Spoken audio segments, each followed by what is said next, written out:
রাত 12টা। ছোট্ট স্টেশনটা একদম ফাঁকা। হঠাৎ করে একটা পুরনো ট্রেন ঢুকলো, যার নাম লেখা ছিল শেষ যাত্রা। कृपया ध्यान दीजिए, गाड़ी संख्या 13413 फरक्का एक्सप्रेस।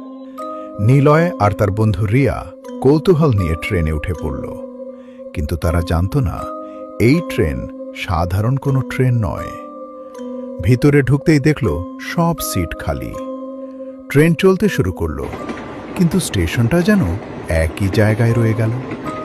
হঠাৎ স্পিকারে ভেসে এলো এক কাঁপা কণ্ঠ। এই ট্রেনে যারা ওঠে তারা নিজেদের ভয় থেকে পালাতে পারে না।